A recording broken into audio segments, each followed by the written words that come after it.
Hey everyone, in my previous video I have explained theft and extortion. So today we will see robbery and dacoity. So these are the offenses against property. So let's see one by one what is robbery and dacoity, and we will see the difference in all these offenses, that is theft, extortion, robbery and dacoity. So stay tuned and watch my video till end, and if you want to see more videos in the coming days, do subscribe my channel. So let's start with robbery.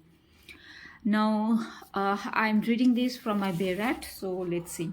Robbery is defined under section 309 of Bharatiya Nyaya Sanhita, and in IPC it is defined under section 390. So what it says is that in all robbery there is either theft or extortion.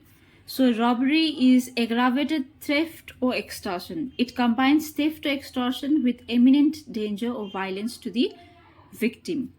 Let's see one by one. Theft is robbery if, in order to the committing of theft, or in committing the theft, or in carrying away or attempting to carry away property obtained by theft, the offender for that end voluntarily causes or attempts to cause to any person death or hurt or wrongful restraint or fear of instant death or of instant hurt or of instant wrongful restraint. So, the ingredients of theft to become robbery. So as I said, robbery is aggravated form of theft or extortion. To commit robbery, there must be theft or extortion.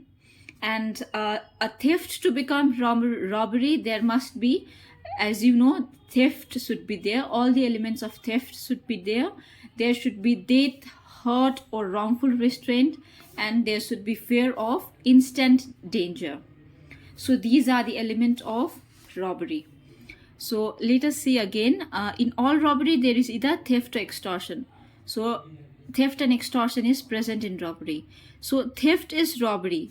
So theft is robbery in order to committing of the theft or in committing the theft. So while committing theft, if someone causes death, hurt or wrongful restraint with a fear of instant danger, then that's amount to robbery. So the first ingredients of robbery is theft. So all elements of theft must be present. In my previous video I have already explained what is theft, its ingredients, so you can watch that video. So the second ingredients is death, hurt or wrongful restraint. So suppose A hits B and takes B's phone, so that instant hurt to a victim. And the third is fear of instant danger. So if snatching a purse by pointing a knife is the example of fear of instant danger. So that is the first element of robbery. Now the third is extortion is robbery.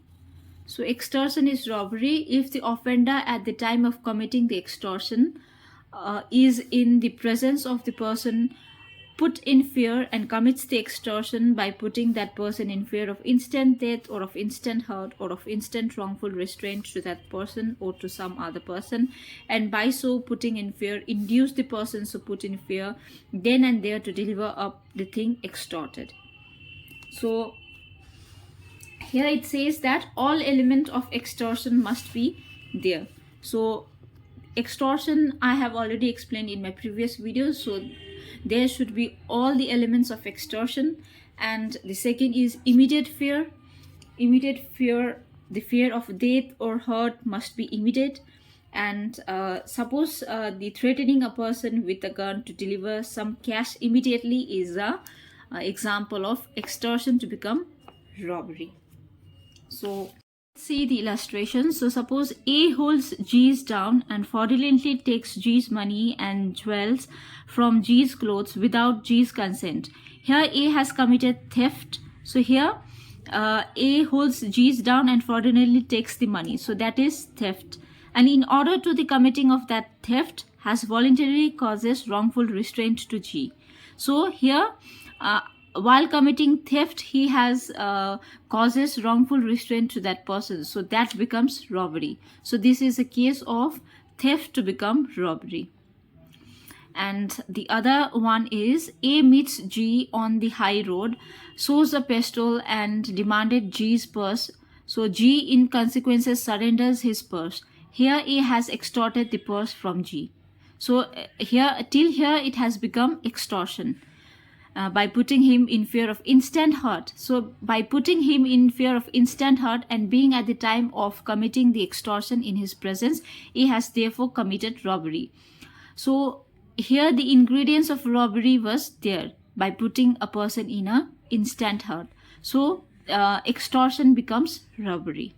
So this was the two example of theft becoming robbery and extortion becoming robbery. So the other illustration, I hope you can understand it easily after knowing what is a robbery. So let's see what is dacoity. Now, dacoity is defined under section 310 of Bharatiya Nyaya Sanhita and in section 391 of IPC. So it says that when 5 or more persons conjointly commit or attempt to commit robbery, or where the whole number of persons conjointly committing or attempting to commit a robbery and person present and aiding such commission or attempt amount to 5 or more, every person so committing, attempting or aiding is said to commit dacoity. Here it says that dacoity is a robbery committed by 5 or more persons acting together. So ultimately robbery is dacoity, but if a robbery is done by 5 or more persons, then it becomes dacoity. So that's the difference. Now the ingredients of dacoity is, as I said, robbery is dacoity, but if it is done by 5 or more persons, it becomes dacoity. So the first ingredients is robbery. There should be robbery. All the elements of robbery just now I explained must be present.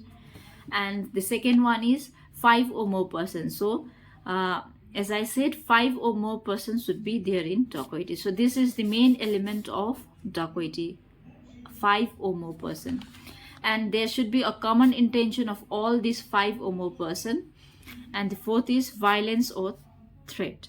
Let's see the difference of theft, extortion, robbery and dacoity. So the nature of intent is, in theft it is dishonest taking of property, whereas in extortion it is putting in fear for property. In robbery it is either theft or extortion with violence, and in dacoity it is robbery by 5 or more person. Here the consent is without consent. Here in extortion consent is obtained by fear. In robbery the consent is in robbery it is without or under fraud or coercion, whereas in dacoity it is without or under coercion or fraud. So only in extortion the consent is obtained by fear. In other it is without consent.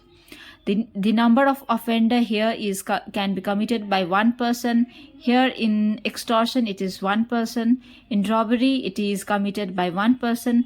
Only in dacoity it is committed by 5 or more person. So the force or threat, that is fear of injury, in theft is not involved.